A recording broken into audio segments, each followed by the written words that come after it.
I'm Daria Halprin.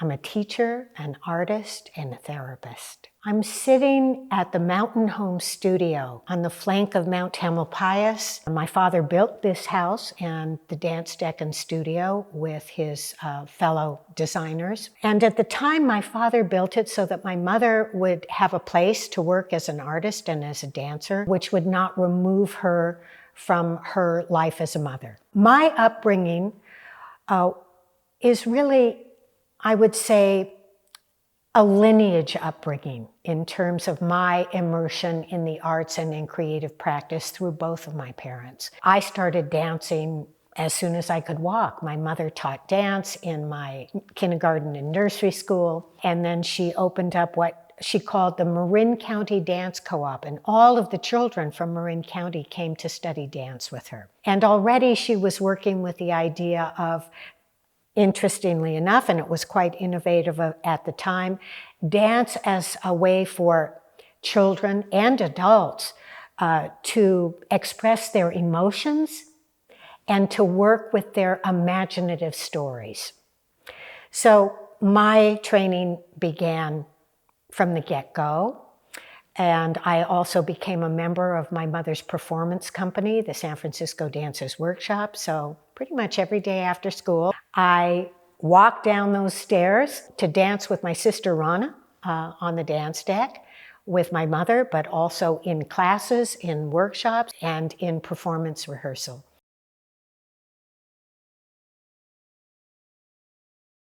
I was very close to my father. I was just crazy about him. In some ways, he was my hero. My father took us hiking into the High Sierras. My first extreme hiking trip with him was when I was 6 years old. I was allowed to ride in on a backpack horse. But after that first summer at 6 years old, I was expected to hike all the way into the base camp, and we hiked every day out in the middle of nowhere for 2 weeks with the Sierra Club. My father was deeply inspired by the natural environment. It was a spiritual experience for him, but also the source of much of his design work. He carried it back with him into his environmental design in urban settings. And of course, his love of our family home was very influenced by his commitment to the natural environment. And in the 70s, then he went up to the Northern California coast to Sea Ranch and designed a living community, which was based in environmental considerations. With my father, I was incredibly inspired to create art in the natural environment. And our home was a living artwork. So it was part of my daily life experience as well as my artistic practice. And my father's work with the RSVP cycle and scoring have been very influential to my teaching. And I really take great pleasure in training people in using the RSVP cycles and scoring that he originated. People imagine that my mother developed that, but that's not true. My father developed it. And then my mother used it in her way, very different style of using it than my father did and that I did. We were much more directive than she was.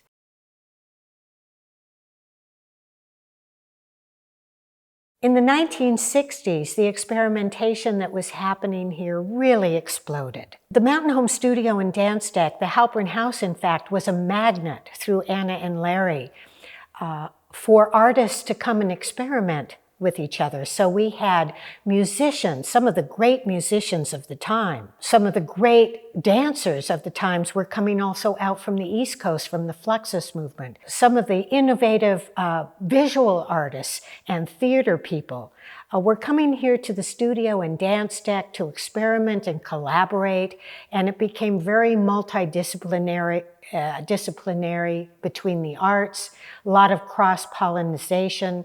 And with what was going on in the counterculture movement of the 60s, it was becoming more and more wild and experimental. I was a teenager at that time, so the experiments that were happening down on the dance deck in the studio collided with the hippie movement, with the Bohemian artist movement that was going on here in the San Francisco Bay Area, with drug experimentation, with the sexual liberation explosion. Anna was beginning to use nudity in her work. I was 14, 15, 16 years old, performing in her company and participating in all of her workshops. And then I would walk back upstairs to the family home, to a family that was bound by Jewish tradition and by kind of the rules and mores of a family who had certain expectations about behavior for young women. So to go from dancing and performing nude downstairs to walking up the stairs and being expected to keep my clothes on with my boyfriend started to become seriously confusing.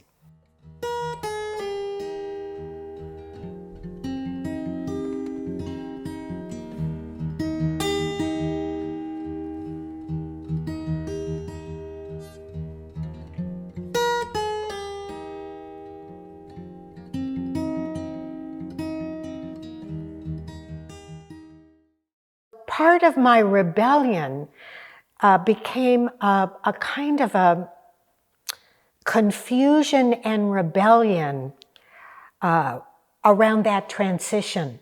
What did it mean to go from being an experimental artist at such a prime age, that transition from girlhood into an adolescence and womanhood? What did it mean to be trained to be entirely free with one's body, but to be cautioned not to be free with one's sexuality? What did it mean to be an artist after school, but to be in a private girls' school by day, wearing a uniform?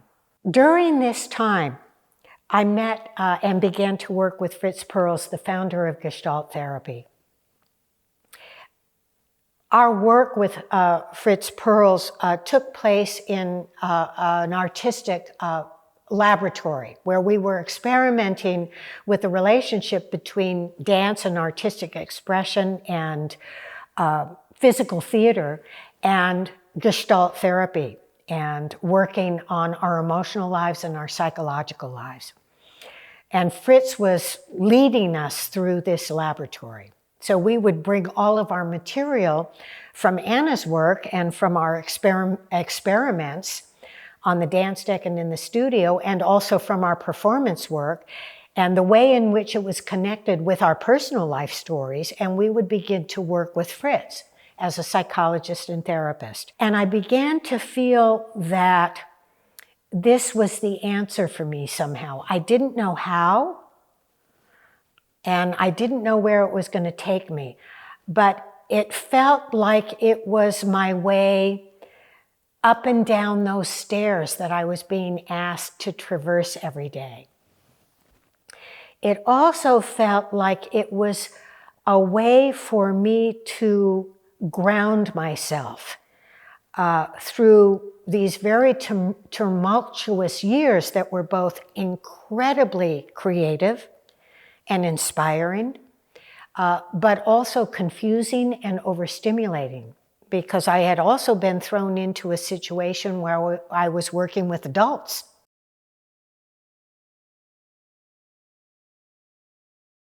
It never occurred to me that I wanted to be a dancer or even a teacher of movement and artistic practice. I thought that what I wanted to do was to study narrative folklore and the way that people told stories. I had a fantasy that maybe I would be a writer and a college professor someday. I was in an art studio at UC Berkeley where I was studying with the ceramicist, great ceramicist, Nagel, and one of my fellow students there called out to me and he said, "It's the filmmaker Antonioni. Michelangelo Antonioni is calling you. He'd like to talk to you."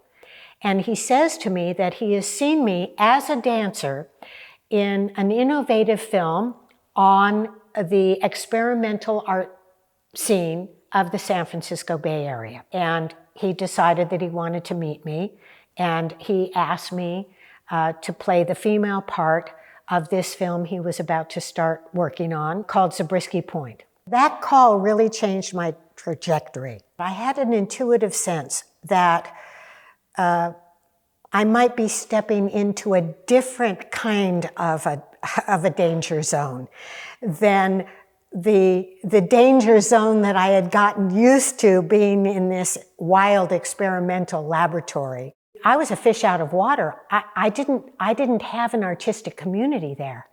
I didn't even have a friend community there, nor did I feel that I had any mastery of the art form of acting. I had mastered the art form of physical theater and experimental theater, but that's an entirely different art form. And I had mastered the art form of postmodern dance at a pretty early age. But acting was a whole different thing, and acting in a movie where you had a script. I think I spent 2 years working with Antonioni on this film. In some ways it was quite wonderful. Again, it was the same myth that I had lived up until that point, where as long as I was in the studio of the filmmaking process, I was somehow okay. But the minute I stepped out of that bubble, kind of climbed those stairs into everyday life of Hollywood, oh my goodness, a world that I was so ill-equipped with. I was still young, and Hollywood in those years was a wild scene. The next chapter of my life was my encounter with Dennis Hopper, the filmmaker, and the intensity continued to increase. I entered into his world, which was a very challenging psychological experience. When I moved to Taos, New Mexico with Dennis, I entirely left my artistic life. I thought that I was going to make a home and a family life with Dennis. I didn't know if I was ever going to go back to acting or dance. What I came out of that marriage and that chapter of my life with was the most glorious human being named Ruthana Hopper.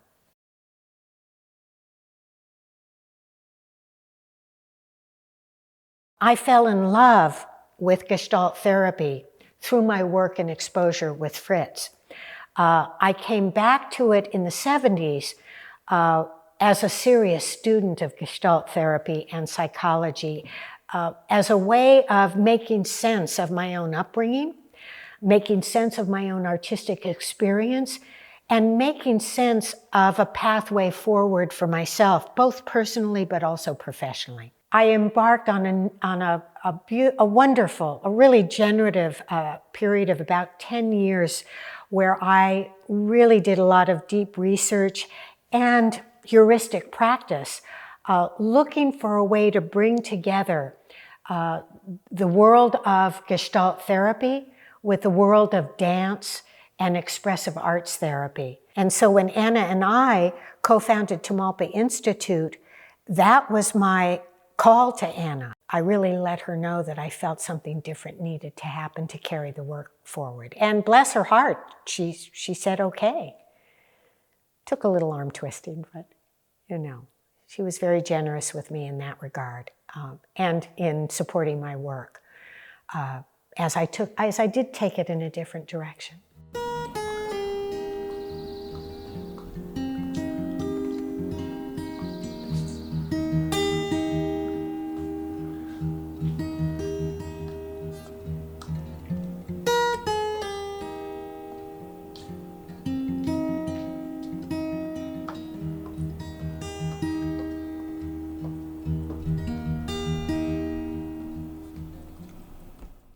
I did research on how to teach the work in a way that felt safe, but safe while also taking the risk of working on your own emotional and psychological life. I wasn't interested at that time as much in the art as in the psychological, the way that art could be used, and dance and visual art and narrative could be used for psychological purposes. For me, the art mediums themselves became the mediums through which to work on your personal mythology, your life narrative, and your psychological process. For Anna, your emotional life and the events of your life were the things that she wanted you to make art with for the sake of the art. We had to learn how to titrate and modulate without losing the willingness to dive deep and to leap far. But let's have a ground we're leaping to, let's have a parachute if we need it, and let's have a guide with us that has been there and knows the map.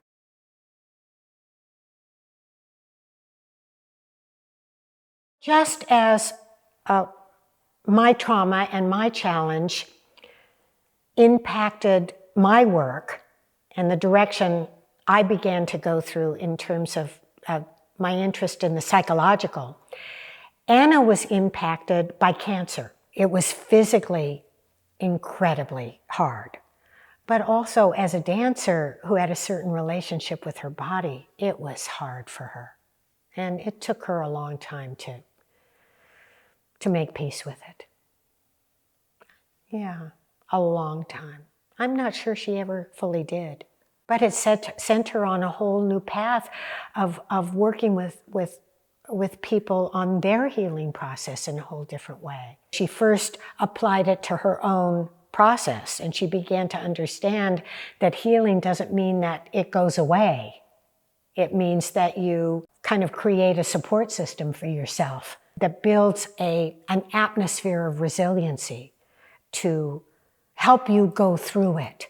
Although Anna believed, as she did, she believed that dance healed. She actually believed that. Yeah. And it's possible in her case that it did. Both of us had that. We were gifted in the most painful part of our life story. I'm touched by my mother's pain. And I allow myself to be touched by my own pain. There's often this sense of, I want to heal my pain and get over it and be whole again.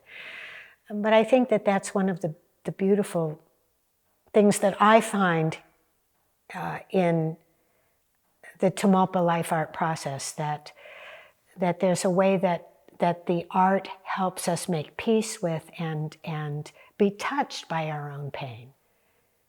And that's healing too.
I wanted to change the San Francisco Dancers Workshop. I wanted to change it in substance, but also in form. Anna's metaphor that everybody is a dancer is true as a metaphor, but to be defining ourselves in that way, I felt was misleading. We were starting to bring in therapists and teachers, and I wanted what we were doing to be a home for everyone. And I wanted to shift the orientation so it wasn't just emotional life for the sake of art and people's very psychologically challenging stories being for the sake of art. It's like, oh, so what? You create some interesting art, but people leave as broken as when they arrived, as lacking understanding of what their resources are to build a solid foundation for themselves as they came. So now they've made really interesting art, but for me, not enough. And so I engaged in a bit of a debate with her about it. Oh, but I don't want to lose the art. I don't want to lose the art. You know, okay, then don't lose the art. She said, I want to come up with a name that still reflects the art of where we are. She came up with the marvelous idea of using the name of the mountain. There are these roots that go back to the 50s with Anna and postmodern dance and her coming out of this tradition of dance and finding her way. And then the 60s, the trunk of the tree really was grown in the 60s and 70s. And then the branches started in the 80s and 90s so that people don't have to travel back to what the students often call the mothership here on the flank of Mount Tam with Anna, you know, who is gone now, and myself, who will be gone, but the work lives on.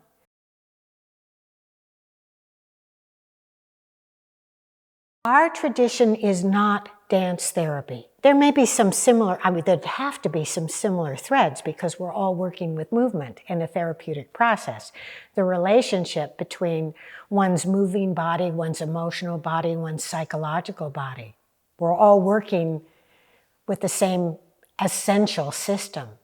You might call it the body-mind system, although in our kind of work, we have traditionally broken it down even more to the physical body, the emotional body, the mental body, or the psychological body.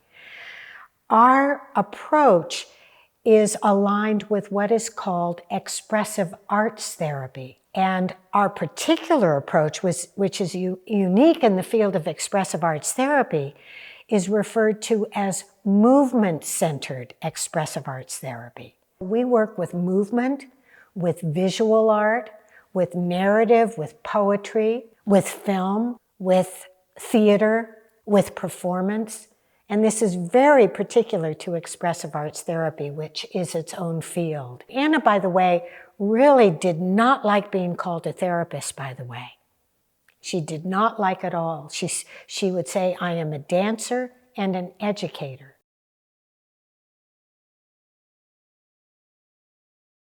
My ability to find or make or cultivate, I don't know the word to use. It's more like finding because it's always been there. That bridge between the psychological and the artistic is due to the due to the fact that I was really intensively raised inside this particular artistic world of Anna and Lawrence Halprin. What I gave up for a while was paying attention to the art of the movement in favor of paying attention to the memory or the relationship or the image. I was able to kind of develop a system, a map, an approach that would help us really connect the psychological with the art. It allowed us to work with people, or allowed people who have no particular dance skill at all to become artful movers in ways that really connect with their inner life. Connecting with not only the inner life, but the actual psychological life of the body. Because for me, the body doesn't just have a somatic life, it also has a psychological life. The other thing that occurs to me is that these pieces needed the movement exploration in the dance to be birthed. And that continues to fascinate me. I mean, can you imagine having written this piece cold? You know, so, in a sense, I'm reminded of movement and dance as the mother who births these other arts, and also who births these life art metaphors for us. I mean, we can think about all kinds of things in our lives, and we can talk about all kinds of things in our lives, or remain silent about them. But as we cross over the threshold of the studio, we're crossing into an altered space where we can be with all of the material in our lives in an embodied way, in our bodies. And when we're talking about being in our bodies, we're not only talking in our work of a physical event. We're talking of an emotional event. We're talking of an event of sensation, which is filled with feelings. We're talking about an imaginary event, an event which evokes imagination. And through that interplay, it's as if everything becomes possible. We can dance and make art out of the most difficult of circumstances, and we can enter into the most challenging of themes, and we can do so in a way that feels authentic. And what I mean by authentic is that it is absolutely connected with the reality of our lives. It's pretty late in life to be untethered. I mean, the thing is that I had to struggle all my life to differentiate from Anna, from such a powerful artist and teacher. And that was just my reality. It was either sink or swim. I had to. It wasn't always pleasant at all for anybody. I survived. Probably quite well. But I mean, it didn't come easy. I worked for my place, for sure. I worked hard for my place. And, you know, Anna was proud of me and said so. She would even say it publicly, which just would mortify me. It would embarrass me terrifically, but I knew she was proud of me. She always begged me and nagged me to let her come down and watch me teach. And I always said, absolutely not. And she said, why not? And I said, because if you're in the room, everybody is looking at you. You teach the work better than I do, she would say to me. And I would not let her come down. Sometimes I would sit in on one of her classes. I'd watch her what she'd do at Esalen, and it was like she was a magician. I would say, you know, I don't know how you make something so profound out of absolutely nothing. Her impact on literally thousands of people all over the world. Remarkable.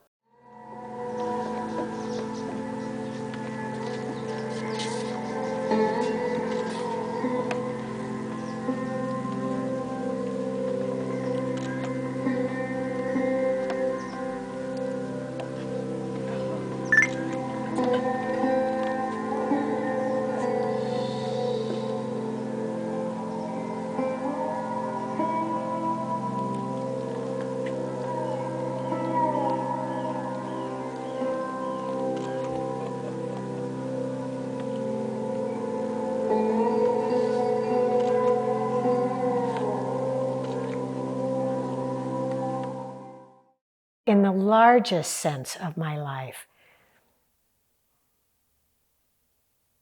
where am I meant to go? I know where I've been.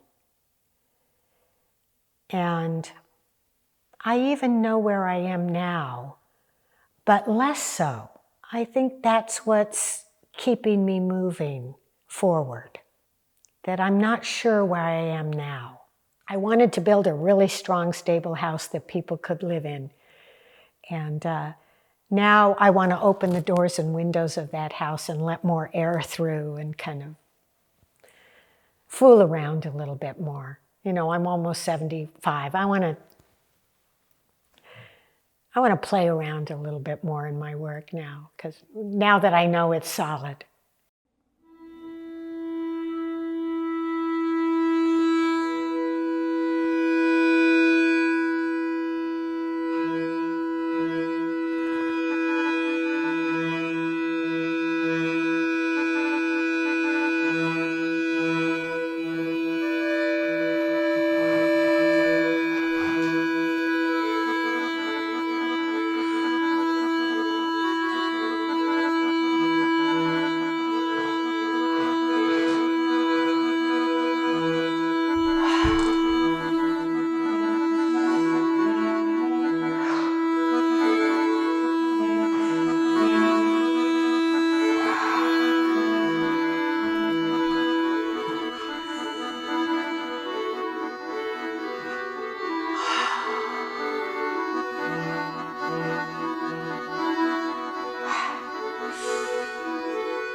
Where will you go when your heart is free?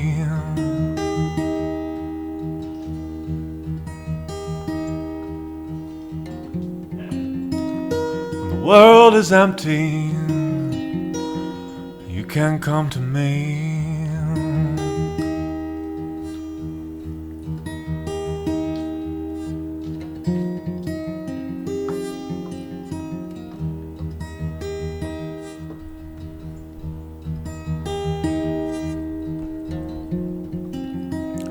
Our horizons are open roads.